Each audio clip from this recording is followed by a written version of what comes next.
Bom dia, graça e paz. Seja bem-vinda, Karen. Nos alegramos. Cadê Karen? Estou vendo Karen. Nos abençoe. Estamos felizes pelo seu retorno, por esse tempo, 20 dias, né? Ali na missão, graças a Deus. Eu fui à Pedra d'Água hoje. Fui ontem ao Sítio Bento. Na quinta-feira última fui a Cabaceiras. Hoje o pastor Flauber vai, né? Orem pelo pastor Flauber. Você vai para as 3 congregações. Deus abençoe o pastor Flauber. Eu tenho a impressão de ter passado pelo seminarista André no caminho aqui e me alegrei quando nós passamos um pelo outro, muito provavelmente, e saber que nós estamos, né? Eu fiquei calculando, acho que em média nós percorremos essa semana 700, 800 quilômetros, né? Para os campos missionários. Vocês foram com a gente, né? É a igreja que está indo pregar o evangelho, voltando. Que alegria, né? Karen, que percorreu tantos quilômetros aí. Oh, quão formosos são os pés que anunciam as boas obras, né, irmãos? Que Deus os abençoe, que essa igreja seja igreja sempre assim, missionária, para a glória de Deus. Irmãos, vamos para o evangelho de João, capítulo 1.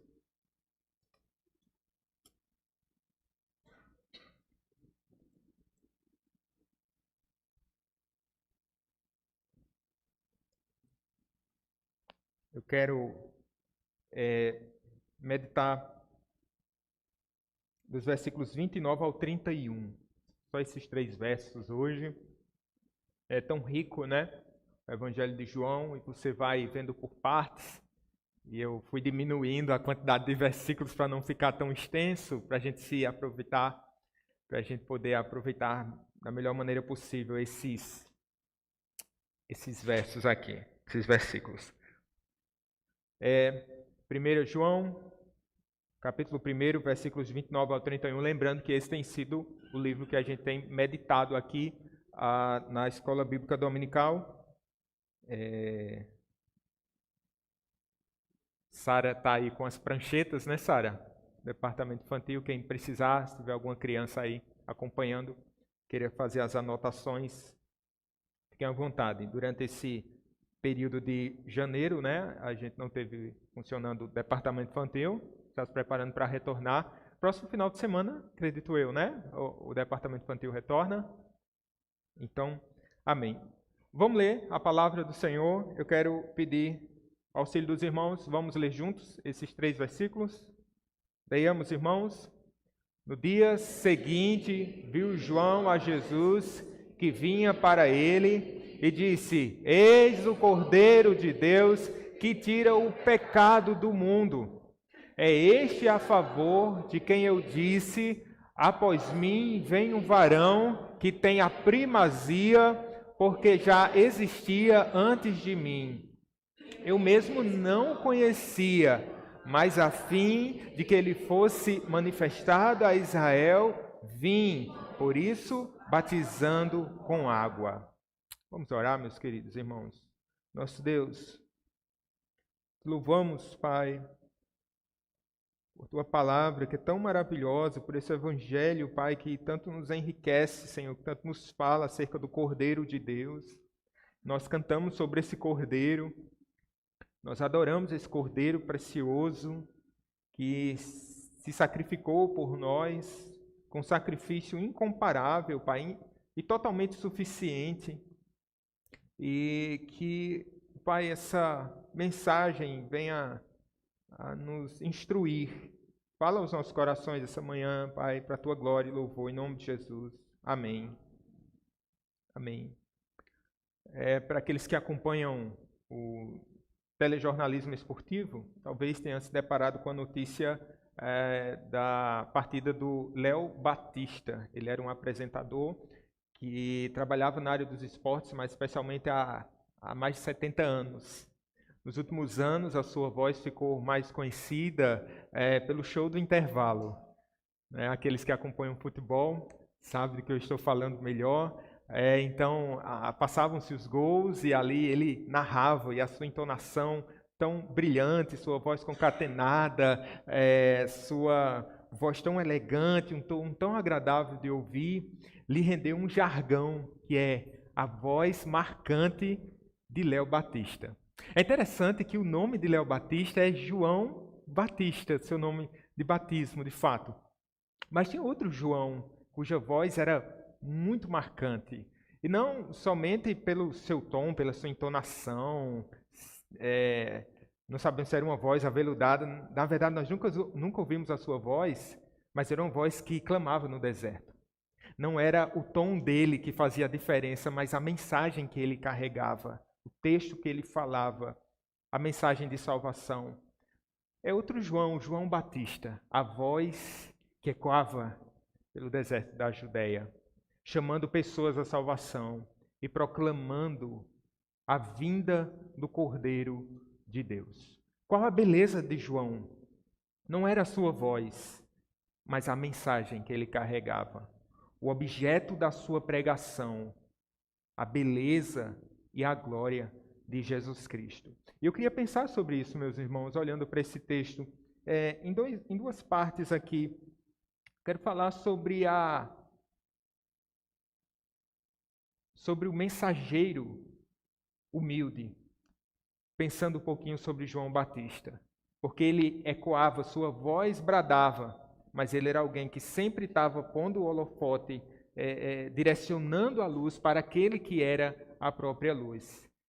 E por fim vamos falar do conteúdo da sua mensagem, sobre a maravilhosa presença do Cordeiro de Deus. Amém, meus irmãos? É mais ou menos por aí que nós queremos caminhar com vocês. Quem é João Batista? O texto vai começar a falar aqui, antes de qualquer coisa, que no dia seguinte ele vai ter o autor aqui, João, vai nos trazer, nos situar dentro da narrativa histórica. E João Batista, não confundamos os Joãos, então temos dois aqui. João, que ele é o autor do Evangelho, e temos o João Batista, sobre quem ele está falando. No dia seguinte, nos faz pensar o que estava acontecendo, o que aconteceu no dia seguinte. E justamente o Sinédrio enviou até João, por causa da fama de João que se alastrava, eles mandaram alguns representantes para indagar João acerca de quem ele era. Quem era João? Qual a sua mensagem? Quem era João Batista? E é interessante que ele não se interessa, não se importa em responder quem ele era. Veja só como isso é precioso aqui, essa característica de João Batista. Ele, no verso 19, por exemplo, diz assim: este foi o testemunho de João quando os judeus lhe enviaram de Jerusalém sacerdotes e levitas para lhe perguntarem. A pergunta é: quem és tu? E ele confessou e não negou. Confessou: eu não sou o Cristo. Parece que ele está muito preocupado, muito mais preocupado a negar ou dizer quem ele não era do que a afirmar quem ele era. Veja que coisa interessante, porque parece que a nossa maior preocupação hoje é afirmarmos quem nós somos. Falarmos a nossa identidade, trazemos as nossas credenciais, dizer aquilo que nós temos, a posição que nós ocupamos. E João está dizendo aqui: eu não sou o Cristo. Talvez para ir direto ao ponto, algumas pessoas pensando que ali estava o Messias. Ele está dizendo: eu não sou o Messias. E ele vai continuar negando, dizendo, e aí os enviados aqui desses levitas e sacerdotes dizem no verso 21, então lhe perguntaram: quem és, pois? És tu Elias? Ele disse: não sou. És tu o profeta? Ele respondeu: não. E eles insistem, dizendo: declara-nos quem és, para que demos resposta àqueles que nos enviaram. Que dizes a respeito de ti mesmo? Veja que coisa preciosa aqui. Os sacerdotes, os enviados dos sacerdotes e levitas, eles insistem para que João diga alguma coisa acerca dele, diga qual a sua identidade, quem é você, qual é o seu nome.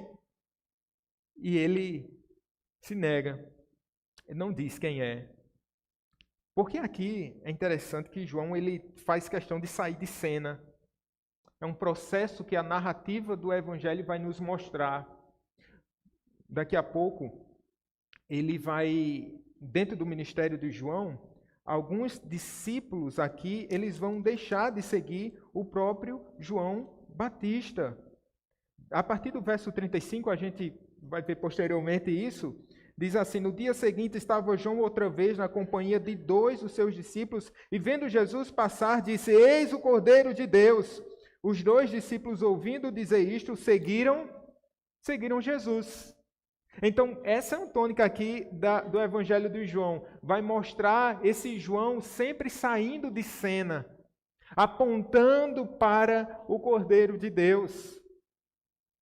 Essa era a beleza aqui do ministério de João. Mas veja, ele não era Elias, mas ele veio no poder de Elias. Talvez ele pudesse se apropriar disso, né? Não sou Elias, mas olha o que diz Malaquias. Outra profecia lá do Antigo Testamento mostrava que ia vir alguém no poder de Elias, então ele podia pelo menos sair na foto, né? Sair bem na fita, mas ele não fala sobre isso. Ele irá diante do Senhor, Lucas vai dizer, no espírito e no poder de Elias. Talvez ele pudesse até amedrontar os sacerdotes levitas. Lembra da autoridade de Elias? Tenham cuidado.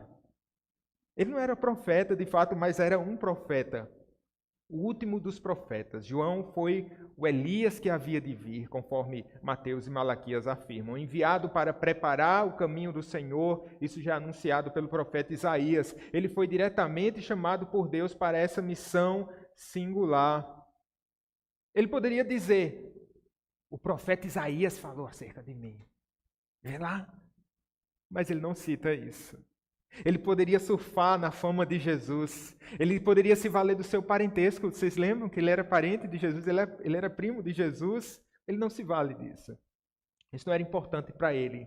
Mais importante para João era cumprir sua missão de anunciar o Salvador. Ele estava muito satisfeito em somente, vou dizer somente, né? Em preparar o caminho do Senhor. Em ir adiante do Senhor, mas depois sair de cena, para que toda glória viesse a repousar no Messias de fato, em Cristo Jesus. Por isso ele vai dizer no verso 30, é este a favor de quem eu disse, após mim vem um varão que tem a primazia, porque já existia antes de mim. Ele já falou sobre isso aqui no capítulo 1 de João. Ele tem a primazia, ele faz questão de reafirmar isso. Quem é o primeiro? É o Senhor Jesus, ele tem a primazia, ele já existia antes de mim. Aqui ele vai enfatizar novamente a pré-existência de Jesus, mostrando que ele era o próprio Deus. Ele vai dizer, eu não sou digno de desatar as sandálias, as correias das suas sandálias. Eu não sou nada, gente. Olhem para o Cristo. Olhem para o Messias. Mais para frente ele verá seus discípulos seguindo Jesus, como eu falei. Mas ele está tranquilo com isso. Ele não está perdendo discípulos. Ele está vendo o cumprimento dessa promessa maravilhosa, de vendo seus discípulos seguirem de fato o Senhor Jesus Cristo.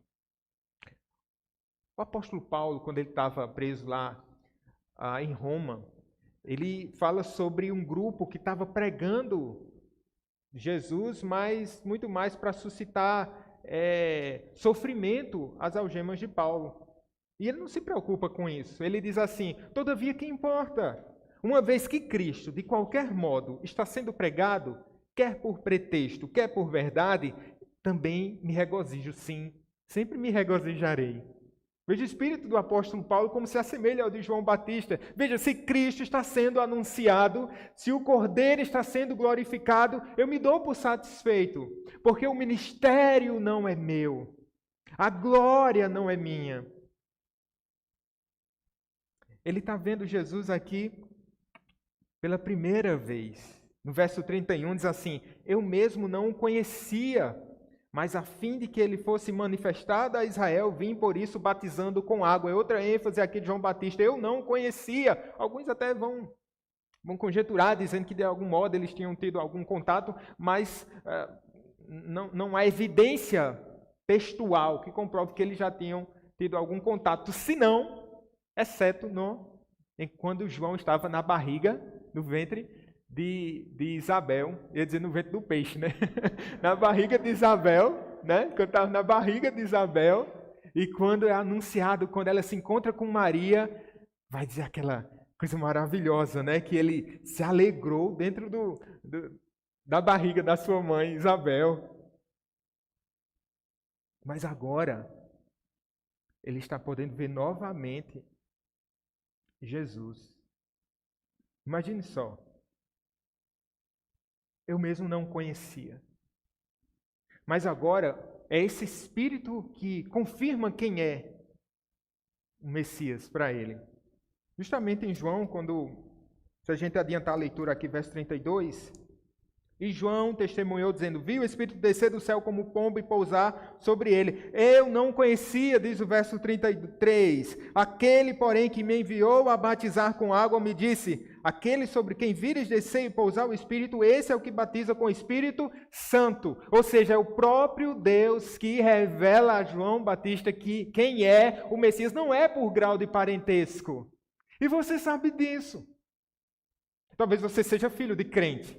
E filho de crente, não é crentinho. Não. Só se Deus te revelar Jesus. Se Cristo abrir os seus olhos, se o próprio Deus abrir os seus olhos. Porque nós só conhecemos o Filho se o Pai revelar. E nós só conhecemos o Pai se o próprio Filho nos revelar. Eu me lembro de um homem que estava no templo, em Lucas capítulo 2, vai falar da história de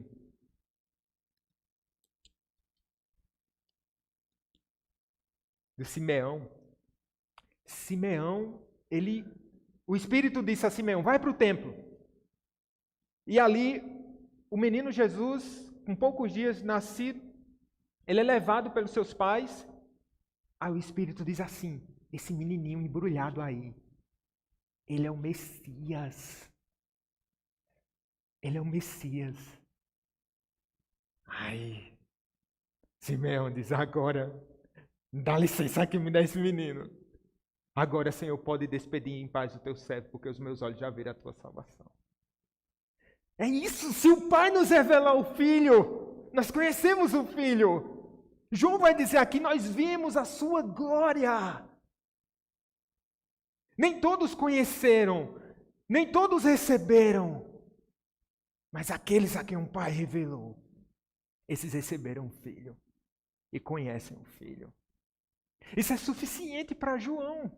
É por isso que ele sai de cena. É por isso que ele se humilha. Não é porque ele pensava menos de si mesmo. Eu gosto da citação do Tim Keller, né? Diz que humildade não é pensar menos de si mesmo, mas é pensar em si cada vez menos. Ele está satisfeito demais. Os olhos dele já viram, já contemplaram a salvação do Senhor. Meus irmãos, como nós nos enganamos com elogios, né? Às vezes, ficamos reféns de reconhecimento alheio.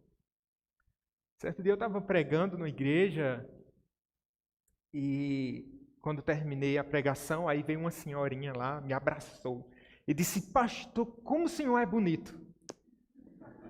Como? A risada de vocês já denuncia que tem alguma coisa errada. Como o senhor é bonito. Eu fiquei desconfiado também, né? Mas tudo bem, ela estava de óculos escuros. Aí eu já dei esse desconto para ela. E como o senhor é bonito e tal. Eu disse, amém, irmã, Deus lhe abençoe. Geralmente as senhorinhas são mais generosas com essa questão também, né? Aí quando eu cheguei lá fora, cumprimentei outros irmãos, aí tinha um senhor que falou comigo, eu abracei, e ele disse assim, no meio da conversa, disse assim, minha esposa está aqui na igreja.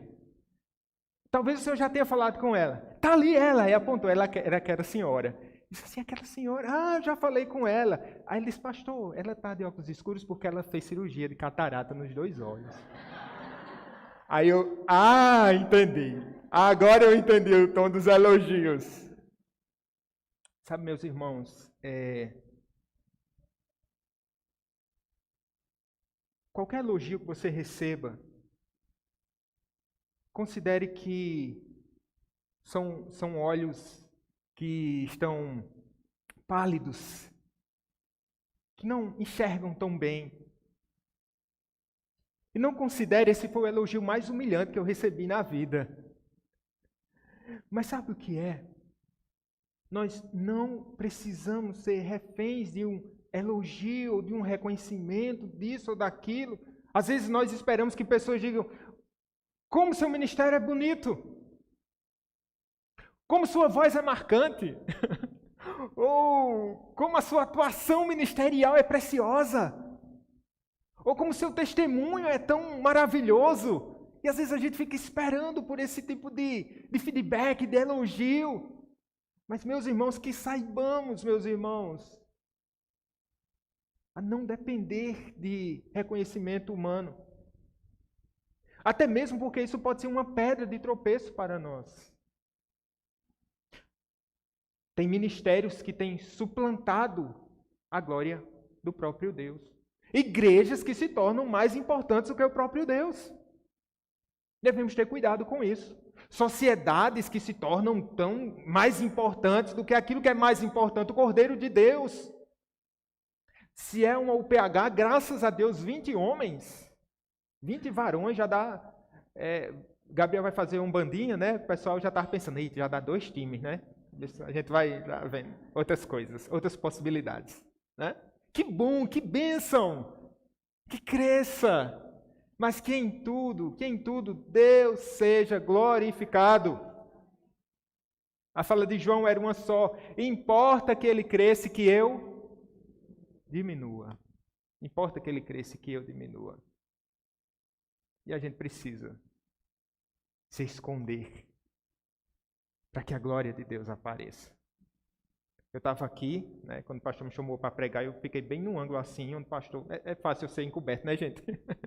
Sou compacto, né? E o pastor lá na frente, eu disse, acho que é assim que a gente deve proceder também no reino. Desaparecer, né? Que voz é essa? Não. O que é que essa voz proclama? Ela aponta para quem? É para o Cordeiro de Deus, que tira o pecado do mundo. Isso sim vale a pena. Isso sim vale a pena. A voz de João Batista era marcante pela mensagem que ele carregava, que ele anunciava. E aqui eu quero mostrar para vocês essa mensagem. Que mensagem poderosa João Batista trazia. Verso 29. No dia seguinte viu João a Jesus que vinha para ele e disse: Eis o Cordeiro de Deus que tira o pecado do mundo. Meus irmãos, essa foi a obra mais importante de toda a história. Eis aqui o grande ponto da mensagem do Evangelho. Eis o Cordeiro de Deus que tira o pecado do mundo. Veja como é difícil a missão de tirar o pecado do mundo. Você tenta tirar o pecado da sua casa e você lida com o pecado. E você tenta expulsar esse pecado da vida dos seus filhos, da vida do seu cônjuge. Você tenta também tirar o pecado do seu próprio coração, mas vocês sabem como isso é difícil, não é, gente? A gente tira por uma porta, ele já invade por outra. A gente cuida de uma área e ele já quer enraizar em outra área do coração. Quem pode tirar o nosso pecado? Quem pode tirar o pecado do mundo? João está dizendo, eis o Cordeiro de Deus. Esse sim, ele tira o pecado do mundo, ele arranca esse pecado. Ele veio, o Messias, veio por causa dos nossos pecados. Se lembra?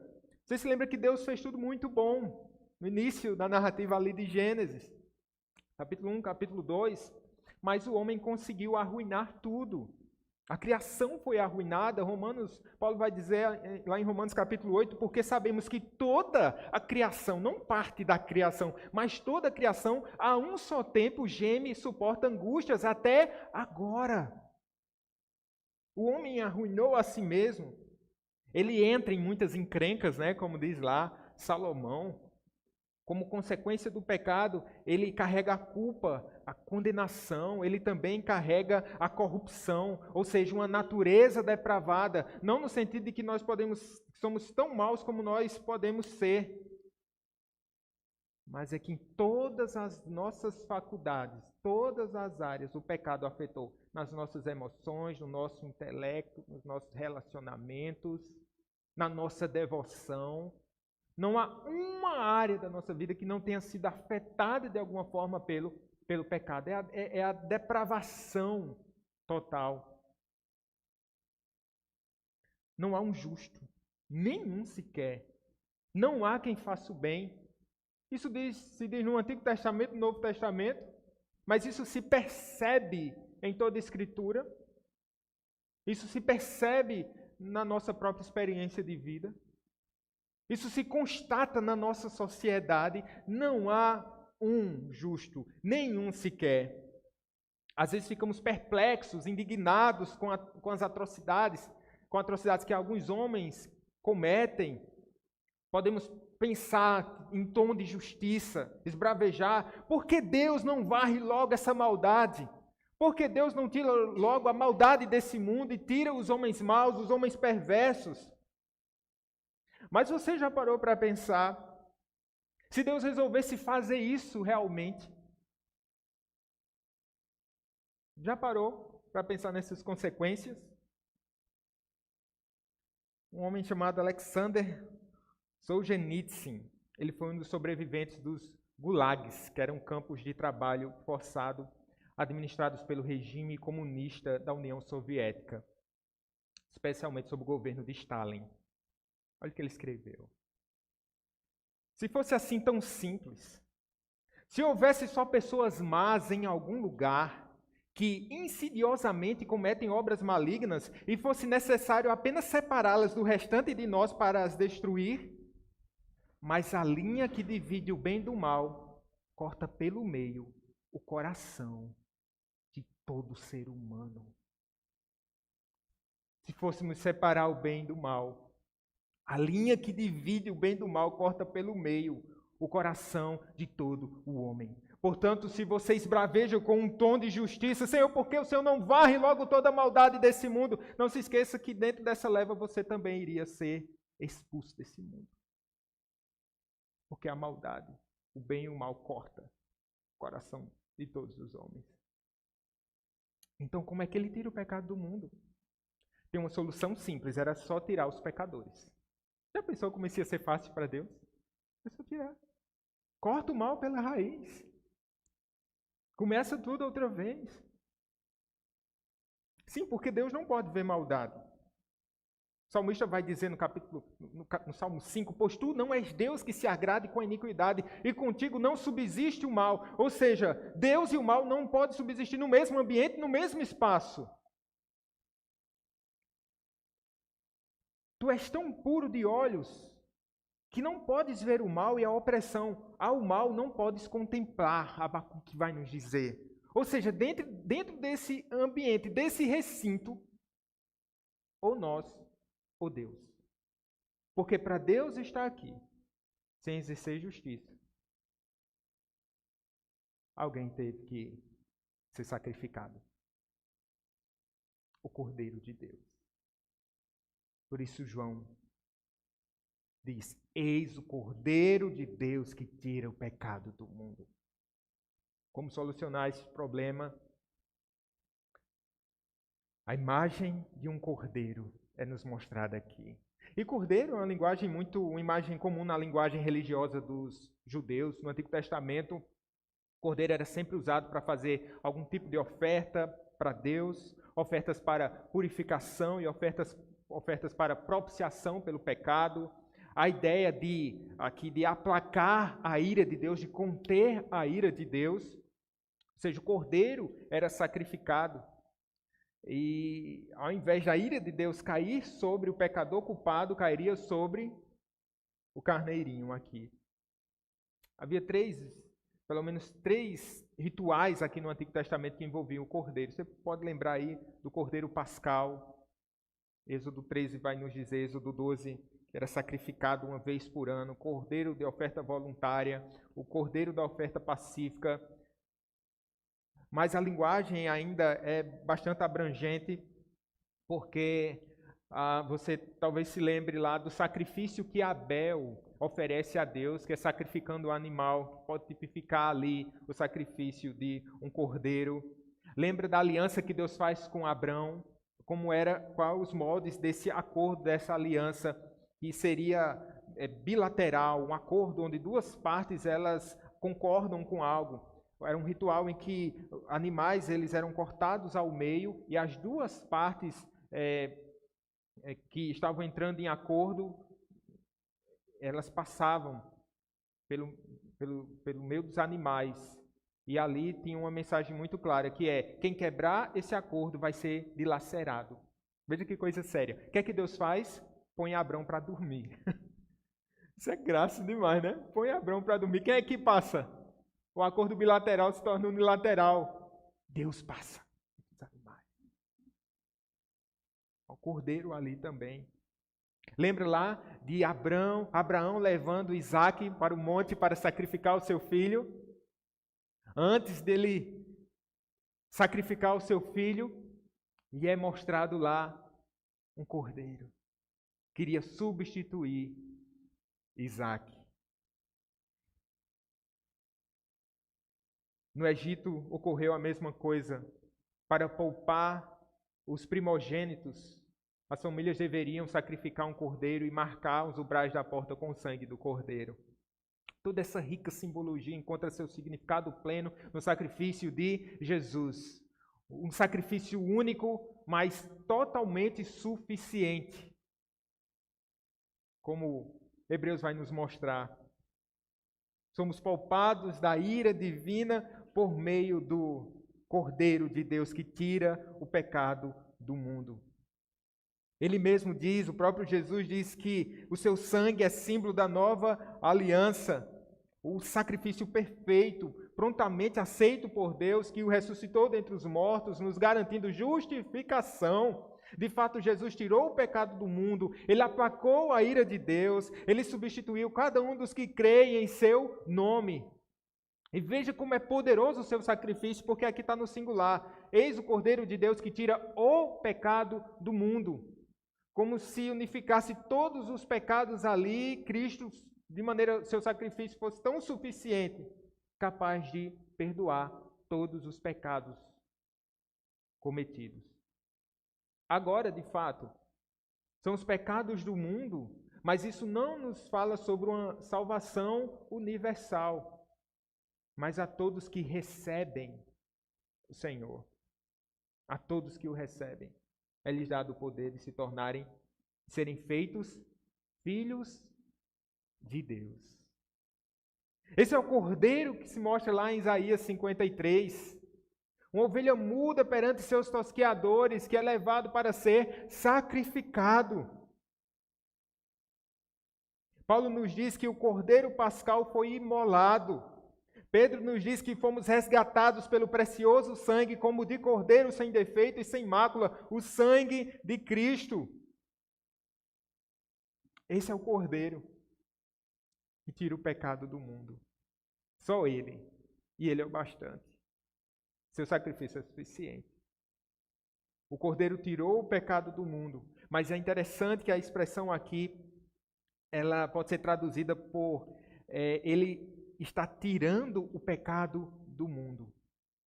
É um processo, ele já tirou o pecado do mundo, porque o seu sacrifício ele já é suficiente, já é o bastante, mas ele está tirando o pecado do mundo. Esse é um processo que já começou. Deus já começou a tirar o pecado do mundo.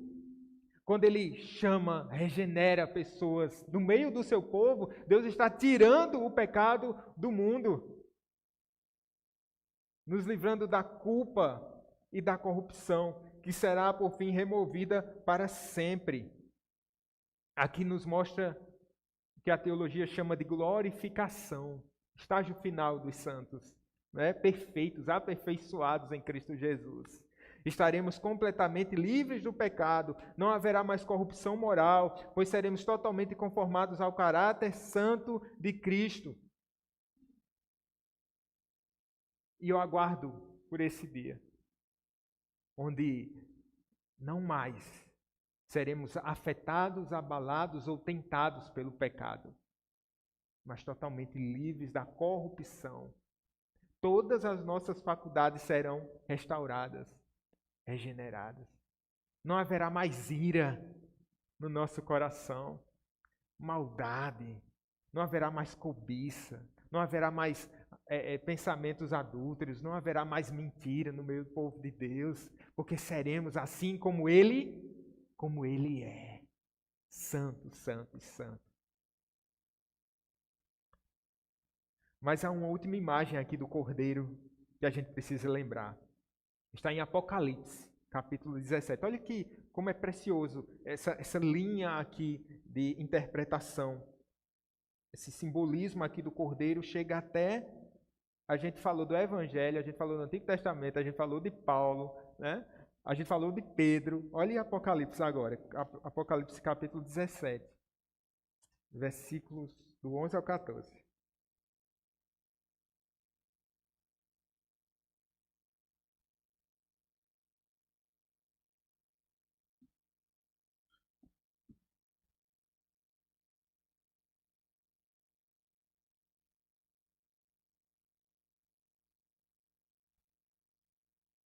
Diz assim: E a besta que era e não é,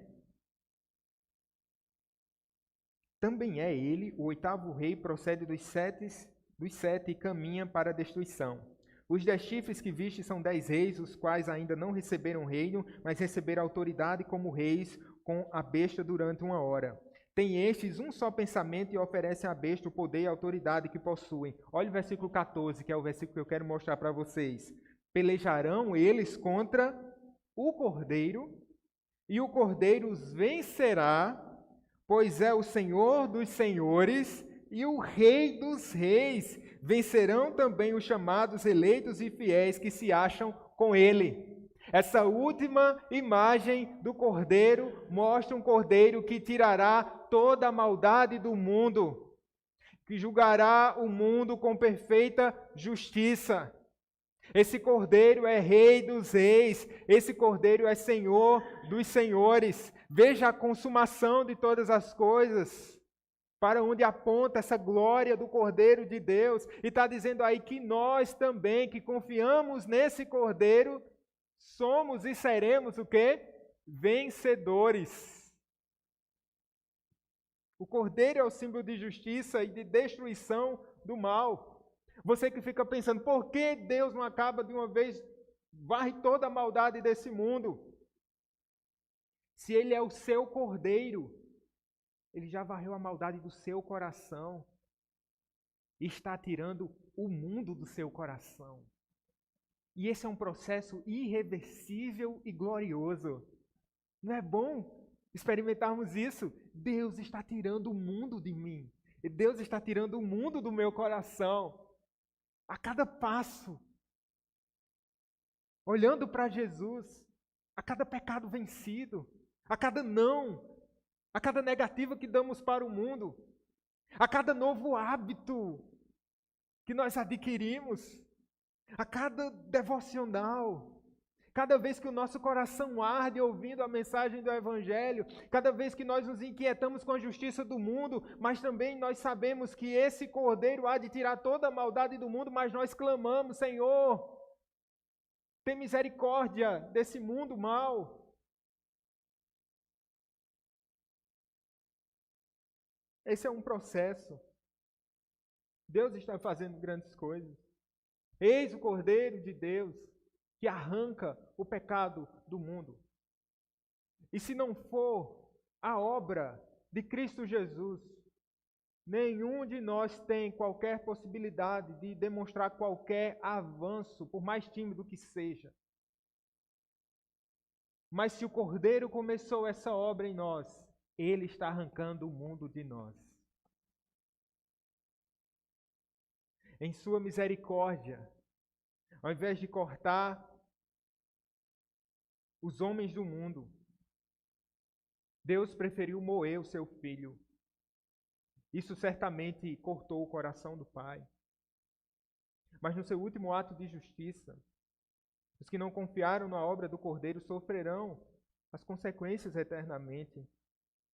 Eis o Cordeiro de Deus que tira o pecado do mundo. Ou dizemos isso, como diz o pastor Augusto Breiner, ou diremos no final, eis o juiz de Deus que arranca o pecador do mundo e o lança no inferno. Por isso hoje é o tempo de olhar para o Cordeiro de Deus e se voltar para o Cordeiro de Deus e ouvir a voz marcante do Espírito Santo. Porque é Ele que nos convence do pecado, da justiça e do juízo. Meus irmãos, essa é a obra maravilhosa. Hoje, nós emprestamos a nossa voz para falar de uma mensagem que é muito maior do que a gente. Seja somente um arauto, seja somente um meio, e saia logo de cena.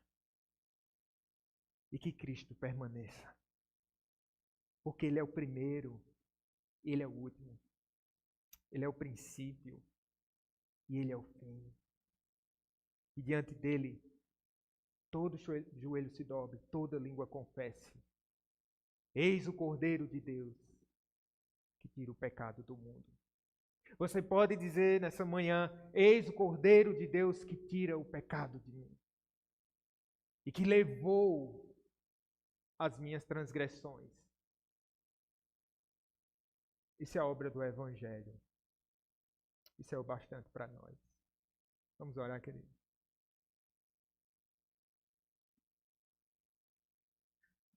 Nosso Deus, louvamos, Pai.